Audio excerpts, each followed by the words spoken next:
Menurut Aminuddin, puisi terdiri dari dua unsur, yaitu unsur fisik dan unsur batin.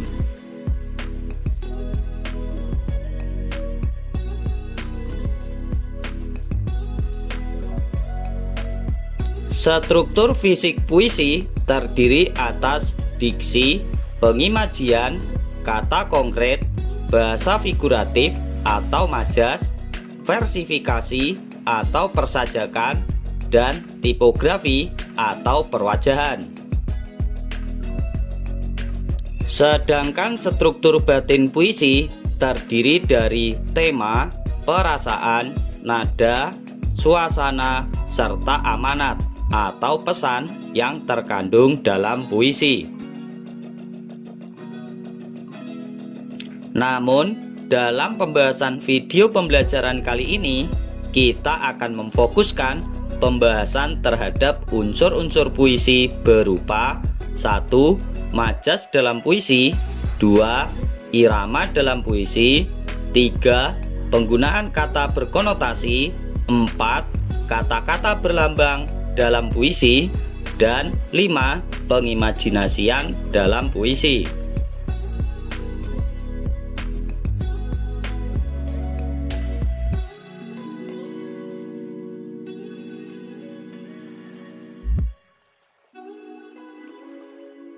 Satu, majas dalam puisi. Majas atau figurative language adalah bahasa kias yang dipergunakan untuk menciptakan kesan tertentu bagi penyimak atau pembacanya.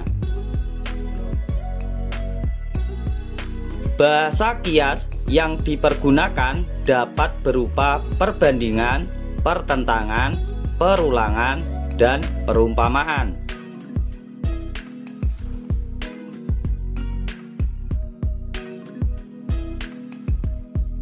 Berikut adalah beberapa contoh penggunaan majas dalam puisi. A. Majas personifikasi adalah majas yang membandingkan benda-benda tidak bernyawa seolah-olah memiliki sifat seperti manusia. Contohnya, tak ada yang lebih tabah dari hujan bulan Juni. Kutipan puisi tersebut memperbandingkan sifat hujan yang seolah-olah memiliki sifat tabah sebagaimana manusia.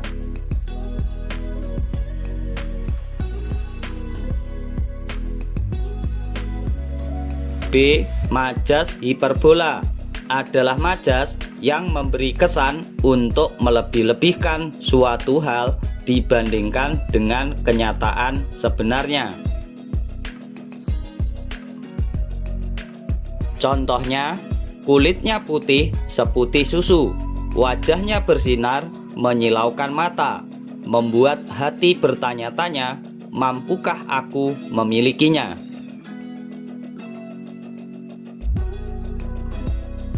Larik kulitnya putih seputih susu dalam kutipan puisi tersebut termasuk bahasa kiasan yang menyatakan sesuatu hal yang sifatnya berlebihan atau hiperbola.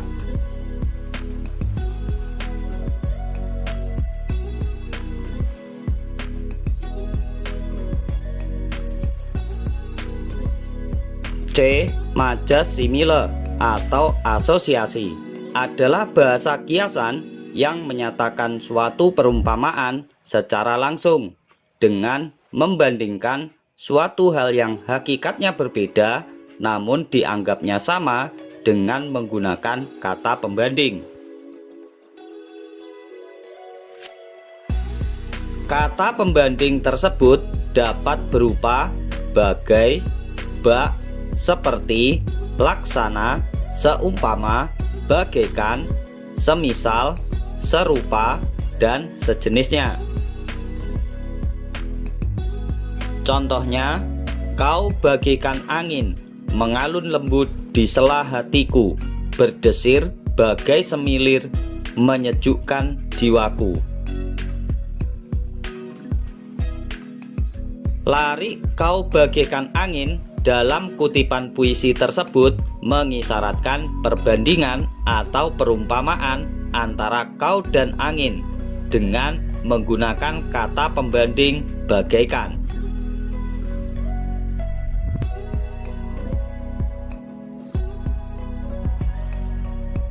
D. Majas metafora adalah bahasa kiasan berupa perumpamaan yang membandingkan suatu hal sebagaimana simile, namun dinyatakan secara tidak langsung. Kata pembanding dalam majas metafora disajikan secara implisit atau tersembunyi. Contohnya, kau bercahaya, kau disuka, kau dicinta, kaulah bintang di hatiku. Lari kaulah bintang di hatiku dalam kutipan puisi tersebut mengisyaratkan perbandingan atau perumpamaan antara kau dan bintang, namun kata pembandingnya disajikan secara implisit atau tersembunyi.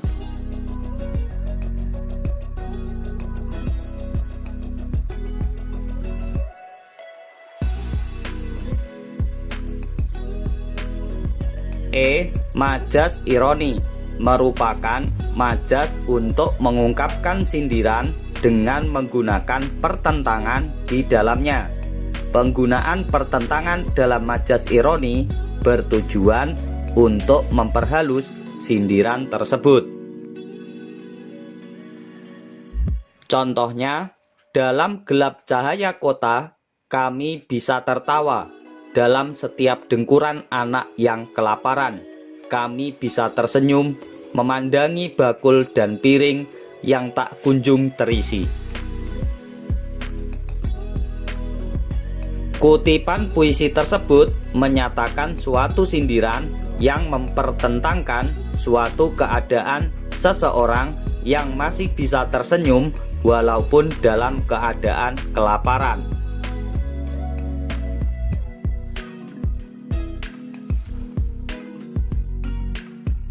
F. Majas sinisme merupakan bahasa kiasan berupa sindiran sebagaimana ironi, namun disajikan secara terang-terangan.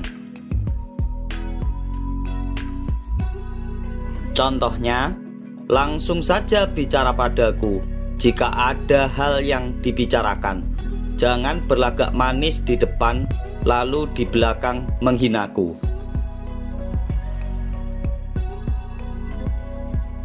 Kutipan puisi tersebut menyatakan suatu sindiran yang secara terang-terangan untuk menyampaikan suatu hal secara langsung dan tidak membicarakan kejelekan seseorang tanpa sepengetahuan orang tersebut.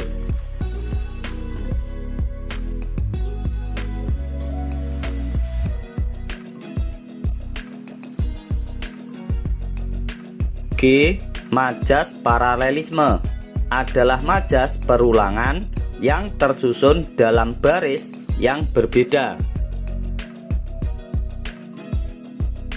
Contohnya, tak ada yang lebih tabah dari hujan bulan Juni. Dirahasiakannya rintik rindunya kepada pohon berbunga itu. Tak ada yang lebih bijak dari hujan bulan Juni. Kata yang mengalami perulangan dalam puisi itu adalah tak ada yang lebih. Kata-kata itu berulang pada setiap baitnya.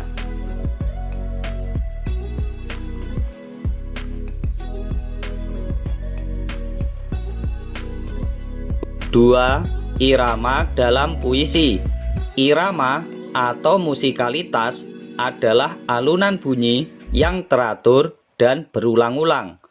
Irama berfungsi untuk memberi jiwa pada kata-kata dalam sebuah puisi yang pada akhirnya dapat membangkitkan emosi tertentu seperti sedih, kecewa, marah, rindu, dan bahagia ataupun sejenisnya. Jika kalian mencermati kembali puisi Hujan Bulan Juni, irama puisi itu diekspresikan dengan lembut sebagai perwujudan dari rasa kagum dan simpati. Hal itu tampak pada kata-kata pujian yang ditujukan pada hujan bulan Juni yang bersikap tabah, bijak, dan arif.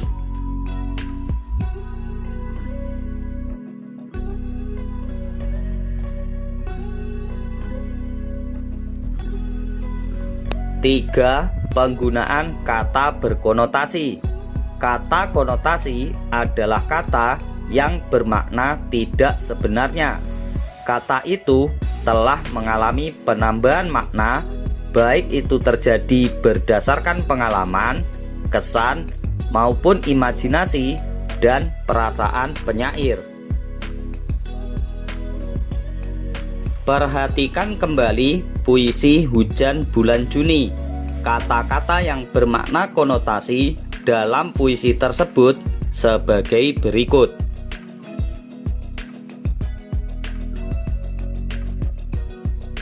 Kata hujan memiliki makna dasar air yang turun dari langit, sementara makna konotasinya adalah perbuatan baik. Kata jejak-jejak kaki, makna dasarnya adalah tapak, namun makna konotasinya adalah pengalaman hidup. Kata jalan, makna dasar atau makna denotatifnya adalah tempat untuk melintas, sementara makna konotatifnya alur kehidupan. Kata akar, makna denotatifnya adalah bagian terbawah dari pohon, sementara makna konotasinya adalah awal kehidupan.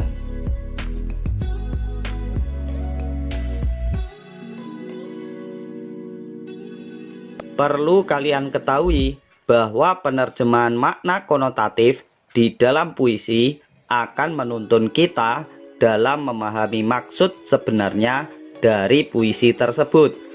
Hanya saja pemaknaan itu bisa saja berbeda-beda di antara orang yang satu dengan orang lainnya. Banyak faktor yang menjadi penyebabnya.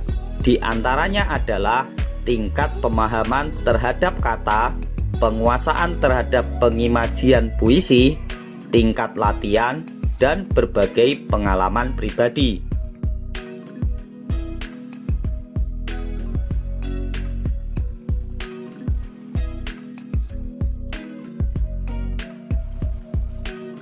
Empat, kata-kata berlambang dalam puisi. Lambang atau simbol adalah sesuatu hal seperti gambar, tanda, ataupun kata yang menyatakan maksud tertentu. Misalnya saja, lambang rantai dan padi kapas dalam gambar Garuda Pancasila. Lambang-lambang itu menyatakan arti tertentu yang bisa dipahami umum. Rantai bermakna perlunya persatuan dan kesatuan bagi seluruh rakyat Indonesia, sementara padi kapas perlambang kesejahteraan dan kemakmuran. Lambang-lambang seperti itu pula sering digunakan penyair dalam puisinya. Hal itu juga tampak dalam puisi Hujan Bulan Juni. Misalnya kata hujan dan bunga. Hujan merupakan perlambang bagi kebaikan ataupun kesuburan, sementara bunga bermakna keindahan.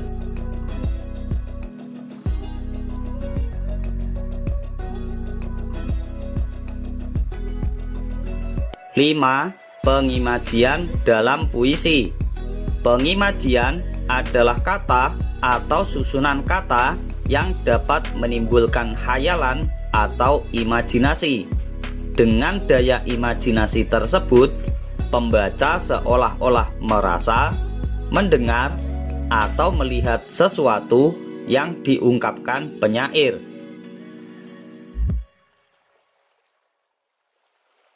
Pengimajian dalam puisi meliputi pengimajian pendengaran atau imajinasi auditif, pengimajian penglihatan atau imajinasi visual, pengimajian perasa, pengimajian penciuman, dan pengimajian peraba atau imajinasi taktil.